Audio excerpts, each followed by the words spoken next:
Dear student, I am Aniket Patil from SBNM College of D Pharmacy. In this video, I will discuss about the pharmaceutical legislations in India. Next, learning outcomes. The students will able to what are pharmaceutical legislations. Then the students will able to origin of pharmaceutical legislations.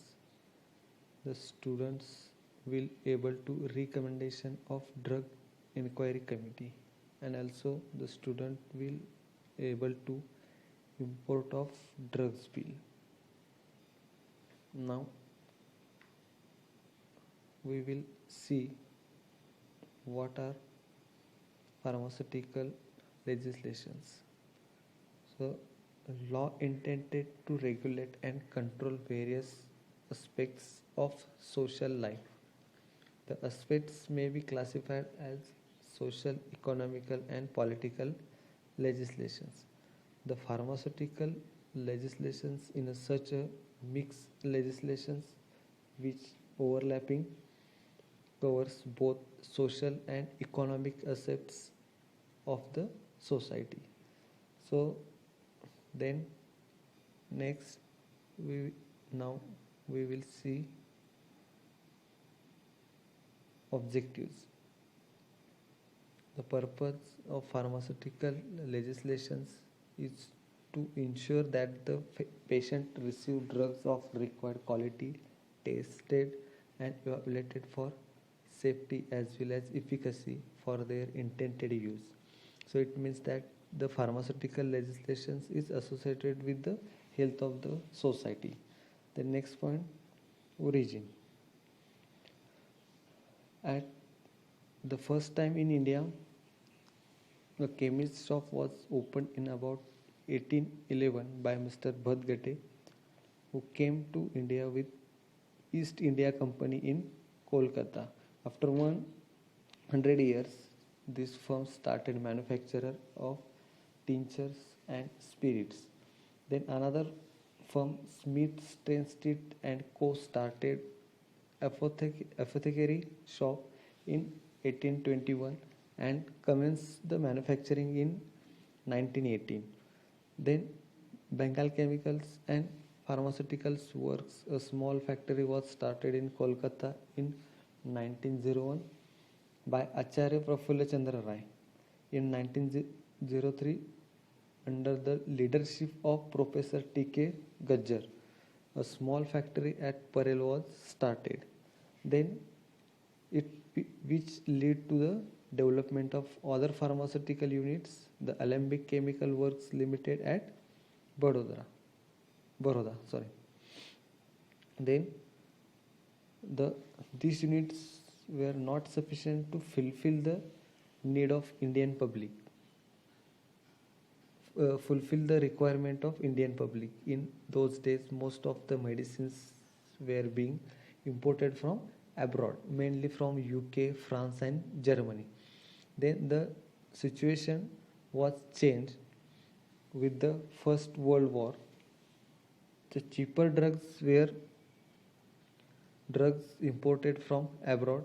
There was also increasing demands for indigenous drugs.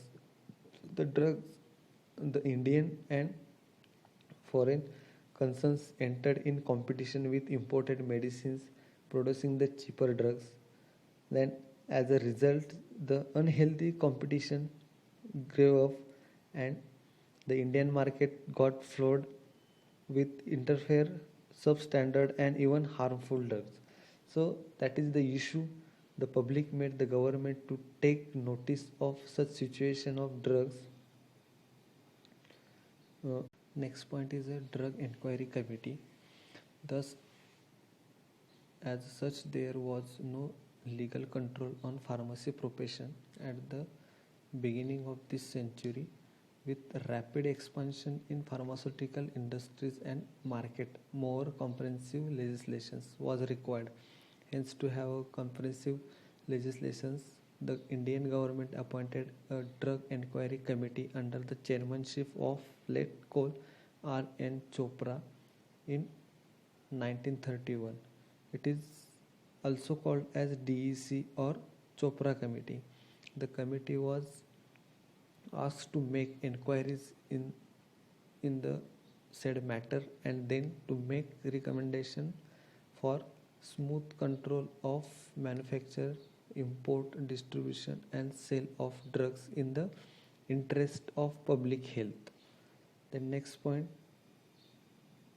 recommendation of drug inquiry committee.